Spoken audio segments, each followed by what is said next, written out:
കുഞ്ഞിന് പാൽ കൊടുക്കുമ്പോൾ നിപ്പിൾസിലുണ്ടാകുന്ന വേദനയും ബുദ്ധിമുട്ടും ഇത് പല അമ്മമാരും നേരിടുന്ന ഒരു പ്രശ്നമാണ്. ഇത് നിപ്പിൾ ക്രാക്സ് ആണ്. ഇതിന് പ്രധാന കാരണം improper latching, improper feeding positions, നിപ്പിൾസിൽ ഉണ്ടാകുന്ന ഡ്രൈനെസ്, കൂടെ ഉണ്ടാകുന്ന ഫീഡിങ് കാരണം ഉണ്ടാകുന്ന നിപ്പിൾസിൽ ഉണ്ടാകുന്ന ഫ്രിക്ഷൻ, ഇതൊക്കെയാണ് പ്രധാന കാരണങ്ങൾ. ഇതിൽ നമുക്ക് വീട്ടിൽ തന്നെ എന്ത് റെമഡീസ് ചെയ്യാൻ നോക്കാം. നമുക്ക് ത്രിബല കഷായം വെച്ചിട്ട് നിപ്പിൾസും ഏരിയോളയും നന്നായിട്ട് വാഷ് ചെയ്ത് ക്ലീൻ ആൻഡ് ഡ്രൈ ആയിട്ട് സൂക്ഷിക്കാം.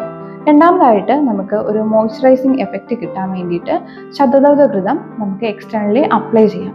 പ്രത്യേകം ശ്രദ്ധിക്കേണ്ട ഒരു കാര്യം, നമ്മൾ എന്ത് നിപ്പിളിൽ അപ്ലൈ ചെയ്താലും നെക്സ്റ്റ് ടൈം ഫീഡ് ചെയ്യുമ്പോൾ കുറച്ച് ബ്രസ്റ്റ് മിൽക്ക് സ്ക്യൂസ് ചെയ്ത് കളഞ്ഞിട്ട് വേണം കുഞ്ഞിനെ ഫീഡ് ചെയ്യാൻ. പ്രത്യേകം ക്ലീൻ ചെയ്യാനും ശ്രദ്ധിക്കണം. മൂന്നാമതായിട്ട് നമുക്ക് ഇന്റേണലി കുറച്ച് ഗീ കൂടി കഴിച്ചു കഴിഞ്ഞാൽ നമുക്ക് ഇന്റേണൽ മോയ്സ്ചറൈസിങ് എഫക്റ്റും കൂടെ കിട്ടും. പിന്നെ അധികമായിട്ട് വേദനയുണ്ടെങ്കിൽ നിപ്പിൾ ഷീൽഡും നിങ്ങൾക്ക് യൂസ് ചെയ്യാവുന്നതാണ്.